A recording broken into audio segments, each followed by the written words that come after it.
남편이 은퇴하던 날 나는 솔직히 조금 설레었습니다. 38년을 다닌 회사를 마지막으로 나오는 날 그이는 아무 말도 하지 않았습니다. 현관문을 열고 들어서는데 손에 들린 것이라고는 작은 종이봉투 하나뿐이었습니다. 38년치 짐이 종이봉투 하나에 담긴 것입니다. 나는 괜찮냐고 물었습니다. 남편은 그냥 웃었습니다. 그 웃음이 무엇을 뜻하는지 나는 30년 넘게 살아오면서도 그날은 읽을 수가 없었습니다. 처음 한 달은 조용했습니다. 남편은 집에서 뒹굴었습니다. 텔레비전을 보다가 잠들고 일어나서 또 텔레비전을 보았습니다. 나는 그이가 지쳐있다고 생각했습니다. 38년을 달렸으니 좀 쉬어야 한다고 그냥 두었습니다. 그런데 2달쯤 지나면서 이상한 일이 생겼습니다. 남편이 갑자기 부지런해졌습니다. 아침 6시 반이면 일어났습니다. 회사 다닐 때보다 일찍이었습니다. 씻고 면도하고 단정하게 옷을 입었습니다. 그리고 나갔습니다. 어디를 가느냐고 물으면 그냥 좀 걷고 올게 했습니다. 그런데 그 걸음이 오전 내내 이어졌습니다. 11시, 12시가 되어야 들어왔습니다. 처음에는 대수롭지 않게 생각했습니다. 은퇴한 사람이 운동도 하고 바람도 쐬어야지 했습니다. 나도 내일이 있었으니까요. 복지관 봉사도 가고 친구들도 만나고 그냥 각자 시간을 보내는 거려니 했습니다. 그런데 그 패턴이 너무 규칙적이었습니다. 월요일부터 금요일까지 예외 없이 6시 반에 일어나서 7시쯤 나가서 12시 전후로 돌아왔습니다. 토요일과 일요일만 집에 있었습니다. 회사보다 더 정확한 출퇴근이었습니다. 어느 날 나는 그 규칙성이 갑자기 이상하게 느껴졌습니다. 운동이나 산책이라면 이렇게까지 정확할 이유가 없었습니다. 비가 와도 추워도 몸이 좀 안 좋아 보여도 남편은 나갔습니다. 한 번도 빠지지 않고 의심이라는 것은 씨앗처럼 작게 시작됩니다. 그런데 한 번 심기고 나면 아무것도 안 해도 자랍니다. 나는 어느 순간부터 남편이 외출하는 모습을 유심히 보기 시작했습니다. 옷, 신발, 가방, 향수는 뿌리지 않지만 깔끔하게 손질된 머리. 예전에 저렇게 단정하게 다녔나 생각해보니 회사 다닐 때도 지금보다는 덜했습니다. 은퇴하고 나서 오히려 더 신경을 쓰는 것 같았습니다. 한 번은 따라가려고 했습니다. 현관에서 신발을 신다가 멈췄습니다. 이 짓을 내가 왜 하고 있나 싶어서 30년 넘게 살아온 남편을 미행한다는 게 너무 창피했습니다. 그냥 돌아서서 집으로 들어갔습니다. 그리고 스스로에게 타일렀습니다. 쓸데없는 생각하지 마라. 그이가 그런 사람이 아니다. 우리가 어떻게 살아온 세월인데. 타이르면 가라앉았습니다. 그런데 다음날 또 남편이 나가면 다시 올라왔습니다. 그러던 어느 날이었습니다. 남편이 집에 없는 오후 나는 청소를 하다가 서재 책상 위에 놓인 봉투를 발견했습니다. 처음에는 그냥 지나쳤습니다. 그런데 봉투에 이름이 적혀 있었습니다. 내 이름이. 별 생각 없이 집어들었습니다. 봉투가 봉해져 있지 않았습니다. 그냥 서류가 접혀서 들어 있었습니다. 꺼내서 펼쳤습니다. 보험 계약서였습니다. 피보험자나 수익자 딸아이 이름, 사망보험. 가슴이 쿵 내려앉았습니다. 사망보험이라는 세 글자가 눈에서 떠나지 않았습니다. 나를 피보험자로, 내 딸을 수익자로, 내가 죽으면 딸에게 돈이 가는 구조였습니다. 그 순간 머릿속에서 뭔가가 빠르게 돌아갔습니다. 매일 외출, 병원, 그리고 이 보험. 잠깐, 병원이요? 그렇습니다. 사실 한 달 전쯤이었습니다. 나는 우연히 남편 지갑에서 병원 영수증을 본 적이 있었습니다. 큰 병원 이름이었습니다. 내과라고 적혀 있었습니다. 그때는 그냥 감기나 건강검진이겠거니 했습니다. 그런데 그 이후로 비슷한 영수증을 또 보았습니다. 같은 병원, 같은 과. 한 번이면 검진입니다. 2번이면 추적 관찰, 3번이면 치료입니다. 남편은 나한테 병원 얘기를 한 번도 한 적이 없었습니다. 그날 저녁 나는 남편이 들어올 때까지 아무 말도 하지 않았습니다. 밥도 차렸고 같이 먹었고 텔레비전도 봤습니다. 아무렇지도 않은 척. 그런데 속에서는 불이 나고 있었습니다. 며칠 후였습니다. 나는 장을 보러 나갔다가 남편이 매일 다닌다던 방향으로 걷고 있었습니다. 무의식적이었는지 알면서 간 것인지는 모르겠습니다. 그냥 걷다 보니 그쪽이었습니다. 큰 병원이 보였습니다. 남편 영수증에 적혀 있던 그 병원이었습니다. 나는 잠깐 멈췄습니다. 병원 옆에 장례식장이 있었습니다. 큰 병원 부설 장례식장. 사람들이 드나들고 있었습니다. 나는 그냥 지나치려고 했습니다. 그런데 남편이 보였습니다. 장례식장 입구 앞에 남편이 서 있었습니다. 검은 옷을 입고 있었습니다. 그 옆에 상복을 입은 중년 여성이 서 있었습니다. 남편보다 조금 젊어 보이는 여자였습니다. 두 사람은 나란히 서서 이야기를 나누고 있었습니다. 그 여자가 무언가를 말하고 남편이 그 여자의 팔 위에 손을 얹었습니다. 위로하듯이. 나는 그 자리에서 굳어버렸습니다. 발이 떨어지지 않았습니다. 나는 몸을 돌려 걸었습니다. 빠르게. 장을 봐야 한다는 것도 잊고 그냥 집으로 왔습니다. 집에 들어와서 현관문을 닫고 그 자리에 주저앉았습니다. 이제 의심이 아니었습니다. 확신이었습니다. 매일 나가는 것, 병원, 나를 피보험자로 한 사망보험, 수익자는 딸, 그리고 상복 입은 여자와 위로하는 장면. 내가 스스로 결론을 내렸습니다. 그이는 저 여자를 만나고 있다. 그리고 나를 정리할 준비를 하고 있다. 내가 먼저 없어지기를 기다리거나 아니면 내가 먼저 없어지면 그 다음을 살 준비를 하고 있는 것이다.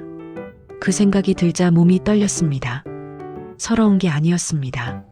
처음에는 무서웠습니다.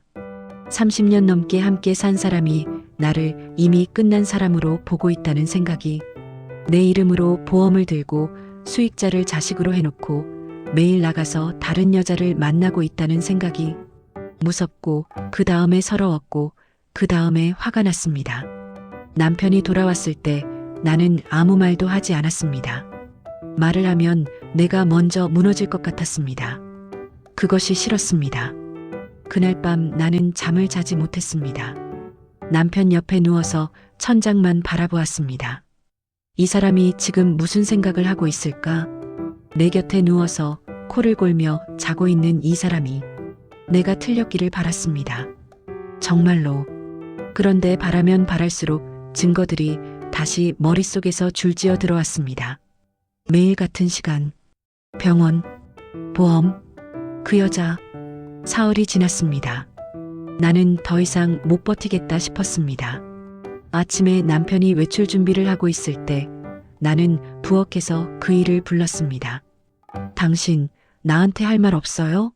남편이 고개를 들었습니다. 표정이 굳었습니다. 무슨 말? 그냥요. 요즘 어디 다니는지, 뭐 하는지. 남편이 잠깐 나를 보더니 말했습니다. 운동 프로그램 있어. 병원에서 하는 거. 그거 다니는 거야. 병원에서 하는 운동 프로그램? 응. 왜 병원에서 해요? 헬스장이 아니라? 남편이 잠시 멈췄습니다. 그 사이가 조금 길었습니다. 거기가 좋아서. 나는 더 물으려다 멈췄습니다. 이미 마음속에 결론이 있었기 때문에 무슨 말을 해도 설명이 되지 않을 것 같았습니다. 그냥 돌아섰습니다. 그날 남편이 나간 후 나는 서재로 들어갔습니다. 책상 위에 봉투가 또 하나 있었습니다. 이번에는 처음 것과 다른 봉투였습니다. 내 이름이 아니라 남편 이름이 적혀 있었습니다.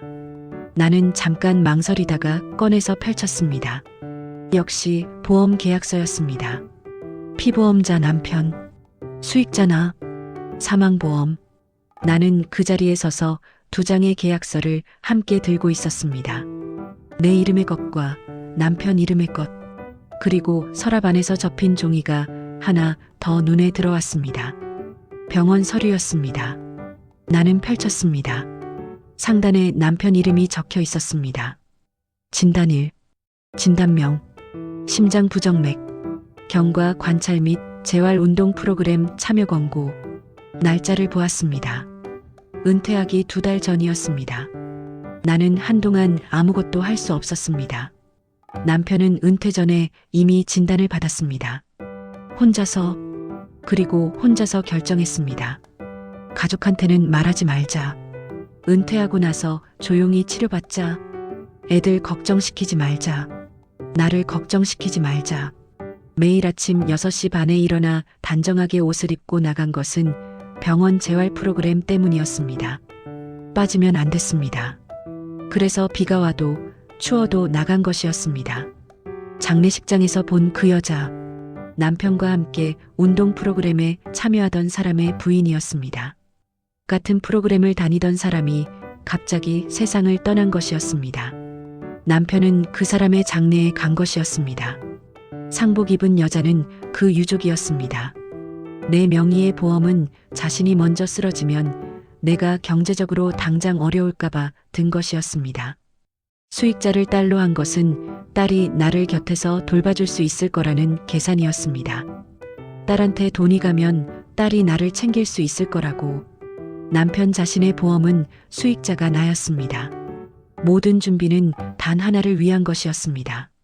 자기가 먼저 떠나게 될 경우 나는 그 서류들을 들고 그 자리에 서 있었습니다. 손이 떨렸습니다. 남편이 혼자서 진단을 받고 혼자서 무서워했을 것이고 혼자서 아내한테 어떻게 말해야 할지 고민했을 것이고 그리고 말 못하겠다고 결론 내리고 혼자서 병원을 다니고 혼자서 운동 프로그램에 나가고 혼자서 보험을 들고 혼자서 다 해온 것이었습니다. 남편이 집에 들어오는 소리가 들렸습니다. 나는 서재에서 나왔습니다. 현관에서 신발을 벗고 있는 남편을 보았습니다. 아무 말도 나오지 않았습니다. 그냥 주저앉아서 울었습니다. 소리가 났습니다. 제어가 되지 않았습니다. 남편이 놀라서 달려왔습니다. 왜 그래? 어디 아파? 무슨 일이야? 나는 손에 들고 있던 서류들을 남편에게 내밀었습니다. 남편이 그것을 보더니 굳었습니다. 왜 혼자 했어? 말이라기보다는 절규였습니다. 왜 나한테 말 안 하고 혼자 했어? 나는 당신 옆에서 뭔데? 그걸 혼자 다 안고 있으면 나는 뭔데? 남편이 아무 말도 하지 않았습니다. 그냥 옆에 앉았습니다. 어깨가 조금 흔들렸습니다. 걱정시키기 싫었어. 딱 한마디였습니다. 그 한마디에 나는 더 크게 울었습니다. 그날 오후 두 사람은 오래 이야기했습니다. 남편은 처음으로 다 말했습니다. 검진 결과를 받던 날, 의사가 심각하지는 않지만 관리가 필요하다고 했을 때 혼자 병원 복도에 앉아서 한참 있었다고 했습니다. 애들한테 말하면 애들이 일 못한다고, 나한테 말하면 내가 너무 걱정할 것 같다고, 그러다가 그냥 혼자 해결하자고 결론 내렸다고, 재활 프로그램이 생각보다 좋더라고, 거기서 같이 하는 사람들도 있고, 그 사람들도 다 아픈 사람들이야? 다 비슷해. 심장 가진 사람들. 나는 남편 손을 잡았습니다. 손이 생각보다 차가웠습니다. 다음부터는 나한테 말해. 무조건. 남편이 고개를 끄덕였습니다. 말은 하지 않았습니다. 나는 그 고개 끄덕임이 약속이라고 믿기로 했습니다. 병이 나은 것은 아니었습니다. 남편은 여전히 매주 병원에 갑니다. 재활 프로그램도 계속합니다. 의사는 꾸준히 관리하면 된다고 했지만 완전히 없어지는 것은 아니라고도 했습니다. 나는 이제 남편이 나갈 때 같이 나갑니다. 병원 앞까지는 따라가지 않습니다. 하지만 근처 공원에서 기다렸다가 같이 걸어서 돌아옵니다. 말을 많이 하지는 않습니다. 그냥 나란히 걷습니다. 어떤 날은 걸으면서 남편이 별말 아닌 것들을 합니다. 오늘 공원에 고양이 있었다. 저 나무 이름이 뭔지 아느냐? 오늘 점심 뭐 먹을까? 나는 그런 것들이 좋습니다. 침묵이 만들어낸 오해라는 것이 있습니다. 말하지 않아서 생기는 벽. 걱정을 끼치지 않으려다가 오히려 더 깊은 상처를 만드는 것. 남편은 나를 위해서 혼자 다 했다고 생각했을 것입니다. 나는 그 침묵을 배신이라고 읽었습니다. 우리 둘 다 상대를 걱정했는데 그 걱정이 서로를 향하지 못하고 엉뚱한 곳에서 충돌했습니다. 말하지 않은 것이 말한 것보다 더 많이 쌓여있는 긴 세월. 그것이 부부인가 봅니다. 그리고 그것을 한 번씩 꺼내어 털어내는 것. 그것도 부부인가 봅니다. 나는 지금도 그날 서재에서 2개의 보험 계약서를 들고 섰던 그 순간을 생각합니다. 내 이름의 것과 남편 이름의 것. 둘 다 수익자는 상대방이거나 자식이었습니다. 두 사람 다 상대가 먼저 남겨질 것을 걱정하고 있었습니다. 그것이 웃기기도 하고 울리기도 합니다. 그날 당신이라면 남편을 믿었을까요?